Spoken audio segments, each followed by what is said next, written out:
Amphibious rig, সহজ ভাষায় একে বলা যায় ভাসমান ব্রিজ তৈরির দানব। এটি রাশিয়ার তৈরি এমন এক বিশেষ সামরিক যান যা একদিকে সাধারণ গাড়ির মতো রাস্তায় চলতে পারে, আর পানিতে নামলেই মুহূর্তে নৌকার মতো ভেসে ওঠে। যুদ্ধের সময় যদি শত্রুপক্ষ কোনো ব্রিজ ধ্বংস করে দেয় বা সৈন্যদের নদী পার হওয়ার পথ বন্ধ হয়ে যায়, তখন এই M3 রিগ একাই পুরো পরিস্থিতি সামলে নিতে পারে। বাইরে থেকে এটি বড় একটি ট্রাকের মতো দেখায়, কিন্তু নদীর ধারে পৌঁছলেই এর আসল রূপ প্রকাশ পায়। উপরের অংশ খুলে গিয়ে পুরো যানটি বিশাল নৌকার আকার ধারণ করে পানিতে ভাসতে শুরু করে। এরপর একাধিক M3 রিগ একসাথে যুক্ত হয়ে খুব অল্প সময়ের মধ্যেই একটি শক্তিশালী ভাসমান সেতু তৈরি করে ফেলে। শুধু ব্রিজ বানানোই নয়, এটি চাইলে ফেরির মতো কাজও করতে পারে।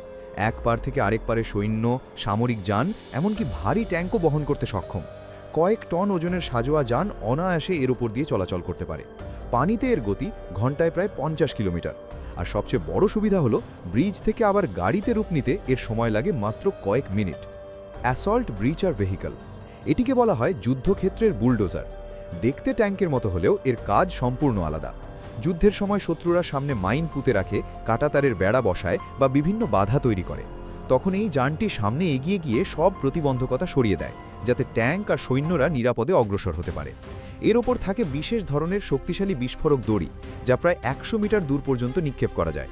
দড়িটি ছোড়ার পর মাটির নিচে পুঁতে রাখা মাইনগুলো একসাথে বিস্ফোরিত হয়। একবার বিস্ফোরক ঘটলে পুরো এলাকা অনেকটাই নিরাপদ হয়ে যায় এবং সৈন্যরা ঝুঁকি ছাড়াই সামনে এগোতে পারে। এছাড়া এতে বড় ক্যালিবারের মেশিন গান ও গ্রেনেড লঞ্চারও রয়েছে, তাই দ্রুত রাস্তা পরিষ্কার করা বা বাধা অপসারণের প্রয়োজন হলে এই যানটি একাই বড় ভূমিকা পালন করে। Movable bridge building military vehicle, একে বলা হয় যুদ্ধক্ষেত্রের ম্যাজিক ব্রিজ। হঠাৎ সামনে নদী, গভীর খাদ বা ভাঙা রাস্তা পড়লে এই যান এসে মুহূর্তের মধ্যে সমাধান তৈরি করে দেয়। দেখতে অনেকটা ট্যাঙ্কের মতো হলেও এর কামানের জায়গায় থাকে বিশাল ভাঁজ করা একটি ব্রিজ। প্রয়োজনে এটি কয়েক মিনিটের মধ্যেই প্রায় 60 ফুট লম্বা একটি সেতু স্থাপন করতে পারে। সেই সেতুর ওপর দিয়ে ট্যাঙ্ক, সাজোয়া যান ও সৈন্যরা সহজেই পার হতে পারে। এই ব্রিজ 40 টনেরও বেশি ওজন বহন করতে সক্ষম, অর্থাৎ একসাথে দুটি ট্যাঙ্কও নিরাপদে পারাপার করতে পারে। নেভি LCAC, এটি মূলত এক ধরনের ভাসমান যুদ্ধযান, যা বিশাল এয়ার কুশনের ওপর ভর করে চলে। সহজভাবে বললে এটি একটি বড় হভারক্রাফট। সৈন্য, ট্যাঙ্ক এবং অন্যান্য সামরিক সরঞ্জাম বহন করে এটি পানির ওপর ভেসে শত্রু এলাকায় প্রবেশ করতে পারে। এর নিচে থাকে বাতাসে ভরা বিশাল কুশন, যা এটিকে পানির ওপর ভাসিয়ে রাখে। বেলুনের মতো কাঠামো হলেও এটি একসাথে প্রায় 75 টন ওজন বহন করতে সক্ষম, অর্থাৎ কয়েকটি ট্যাঙ্ক বা শত শত সৈন্য নিয়ে চলতে সক্ষম। এর গতি ঘন্টায় প্রায় 74 কিলোমিটার পর্যন্ত পৌঁছায়। শুধু পানি নয়, এটি বালি বা সমতল মাটির ওপর দিয়েও চলতে পারে। রাশিয়া ও চীনের সামরিক কুচকাওয়াজে প্রায়ই এই যানটি দেখা যায়।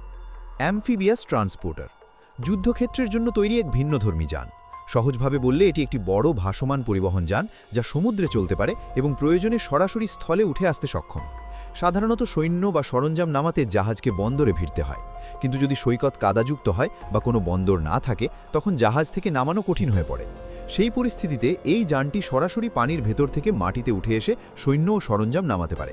এর অন্যতম বৈশিষ্ট্য হল শত্রুকে বিভ্রান্ত করার ক্ষমতা। দূর থেকে এটিকে সাধারণ যান মনে হলেও ভেতরে থাকতে পারে ট্যাঙ্ক, ভারী অস্ত্র বা অসংখ্য সৈন্য। শত্রুপক্ষ বুঝে ওঠার আগেই সৈকতে বাহিনী নামিয়ে দেওয়া সম্ভব হয়। MV3 টেস্টুরো, এই যানটি যুদ্ধক্ষেত্রে নামানো মানেই যেন একটি চলন্ত দুর্গ নিয়ে আসা। এমনভাবে তৈরি করা হয়েছে যাতে সামনে শত্রু থাকলেও সৈন্যরা সুরক্ষিত থেকে অগ্রসর হতে পারে। এর সামনে প্রায় 10 ফুট উঁচু শক্ত ইস্পাতের ব্যারিকেড রয়েছে, যা শক্তিশালী আঘাত প্রতিরোধ করতে সক্ষম। প্রয়োজনে এই ব্যারিকেড দুই পাশে আরও প্রায় 10 ফুট পর্যন্ত বিস্তৃত করা যায়। এটি একসাথে প্রায় 8 জন সৈন্যকে নিরাপদে বহন করতে পারে। সামনের দিকে রয়েছে 7টি শক্তিশালী ফ্ল্যাড লাইট, যার তীব্র আলো শত্রুর দৃষ্টি ঝাপসা করে দিতে পারে, ফলে তারা সামনে পরিষ্কারভাবে কিছুই দেখতে পায় না। যুদ্ধক্ষেত্রে এই যান মোতায়েন মানেই পুরো পরিস্থিতির নাটকীয় পরিবর্তন। ভিডিওটি ভালো লাগলে অবশ্যই লাইক, শেয়ার এবং সাবস্ক্রাইব করুন মায়া লেভ চ্যানেলটি। ধন্যবাদ সবাইকে দেখার জন্য।